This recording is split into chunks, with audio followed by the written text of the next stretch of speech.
Okay, we are now in our module 2. So we're done knowing the reasons or the types and understanding the types of gambling and what is gambling addiction. Right now in module 2, we will know the impact of gambling addiction.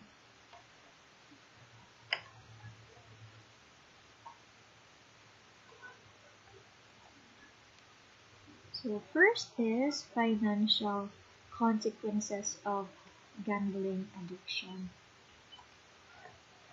So the financial consequences, guys, usually we have here debt accumulation, where gamblers often borrow money to continue playing, leading to debt and financial ruin. So ang daming tao guys, no, that are experiencing like this right now.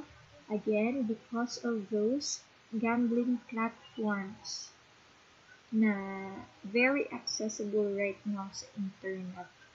So, ang nangyayari, maraming tao yung nag-chat sa atin, kahit di natin masyadong kilala, nag-chat, they could borrow some money para you know, just to continue playing. So, yung iba naman, so, yung iba, umuutang sa mga lending apps, mga online lending apps because they thought, guys, na mababawi nila yung mga losses nila. But then, ang nangyayari, mas lumalaki yung problema kasi nag-a-accumulate or nag-a-add up na yung mga utang nila. So,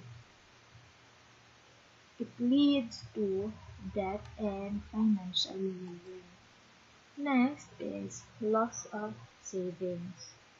So, gambling can also result in the depletion of personal savings and in extreme cases, loss of homes or properties.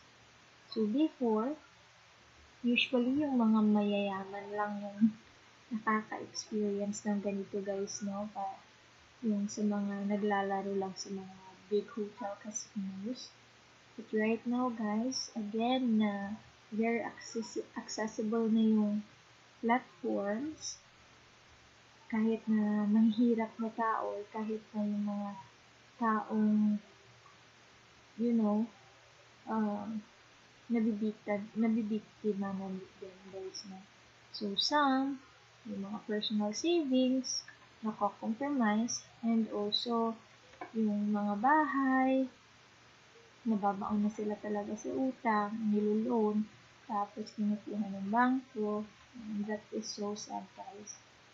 So, also next is chasing losses. Many people gamble more to try and win back losses, which only leads to further financial problems.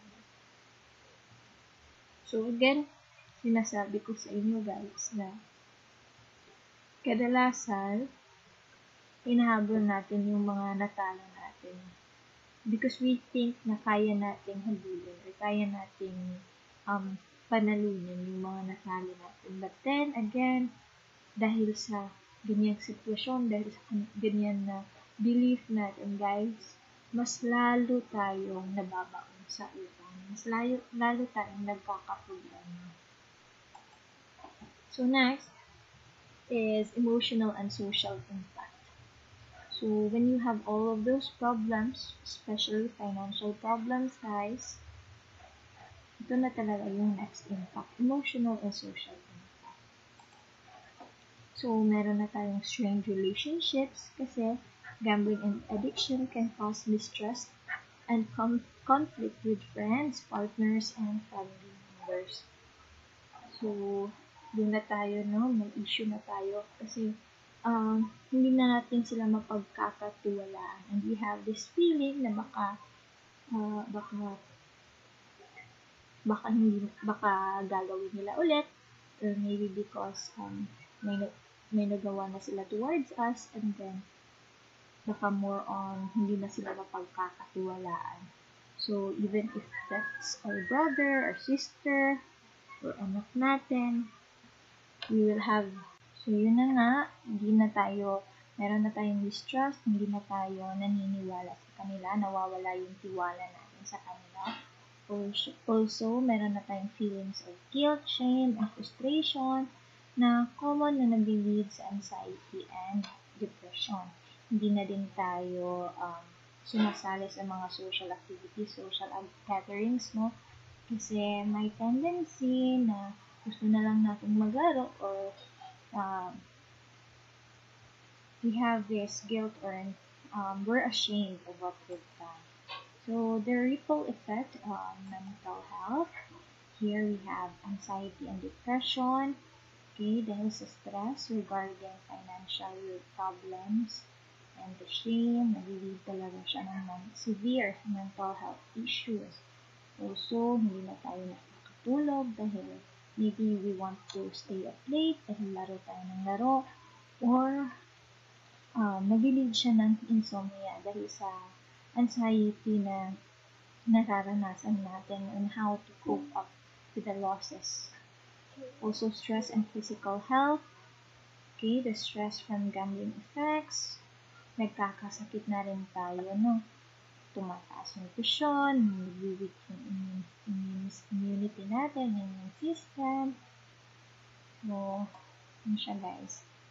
Then, aside from our body, guys, meron din siyang effects sa ating career and employment. So, here, we have loss of productivity. Gambling can distract individuals from their work, reducing focus and efficiency. So, some gamblers neglect their job, resulting in job loss.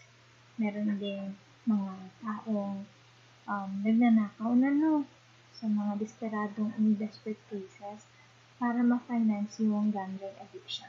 So, sana ay hindi pa tayo umabot sa ganitong. But if in case umabot, okay, also the strain on families. Very common to. Family conflicts like arguments over financial issues and lies about gambling habits lead to tension within family. Tapos, nag-neglect na tayo ng responsibilities natin, and divorce and separation. That would lead to divorce and separation. So, para to sa mga married couple dyan, no, pag di natin ito tinigilan, there's a great possibility na dahil sa financial issues that we have, okay, so, nag-aaway na tayo sa pamilya natin, and nanineglect na rin natin yung responsibilities kasi may mga bagay na sana yung pera ay gagamitin para sa education ng anak natin, okay, na misuse dahil nilalagay natin sa ating gambling habits, which resulted na kawawa yung family natin, kawawa yung partners natin. So, most of the time, ang nangyayari, naghihiwalayan. Kasi pag hindi kaya solusyonan or feels like walang solusyon, ang ginagawa is naghihiwalay. So, yung kawawa, guys, is yung mga anak natin. So, be careful lang. The long-term effects of our health, here, there's tendency na over time, na magkaka-heart disease tayo, high blood pressure, and even stroke. And also, it's also an opening, guys, no, para maging alcoholic, maging drug addict. Mas malaking problema na. Also, long-term gambling addiction can reduce overall happiness and well-being, including to a cycle of dissatisfaction. So, hindi na tayo makaka-feel ng happiness dahil sa addiction na ito. So, breaking free from impact. So, recognizing the impact. The first step is understanding how deeply gambling affects all areas of your life. All areas. Seeking help early, intervening early can prevent the worst financial and emotional consequences and restoring relationships and health. Recovery is not about stopping gambling, but also about rebuilding the areas of life that have been damaged. So, yung gagawin natin para makapag-break free tayo is to recognize the impact. Alamin nyo guys kung ano yung mga parte ng buhay nyo na naapektuhan dahil sa pag-gambling, sa pagsusubal natin, no? And then, as early as now, to seek help. Baka may kaibigan kang makakatulong sa iyo para hindi ka na makakapagsugal, or may mga taong tutulong sa iyo guys. Even us, we can help you. We'll do our best to help you. And restore relationship. Mend the bonds guys. Kausapin mo yung asawa mo, o yung husband mo, yung mga anak nyo, kausapin mo, para mapatawad ka nila, and then they could help you recuperate, and they could help you na sa pinagdadaanan mo ngayon. Kinakailangan talaga ng support ka nila. So, conclusion, overcoming the impact. The consequences of gambling addiction are far-reaching but not irreversible. By seeking help, individuals can recover financially, emotionally, and socially. So, pwede nating ma-change yung resulta na. Pwede nating balikan ang magagandang pangyayari sa buhay natin. Pwede tayong magbago. So, kahit malaki yung consequences niya, pwede tayong manalo sa laban na ito, guys. So, moving from darkness to light is never easy, but every step forward brings you closer to freedom. Pakunti-konti lang na move step guys. Then you will find out one day na you're okay na and you overcome it. And I am hoping na sa panahon na yun guys, you will realize na walang imposible guys. You can do it.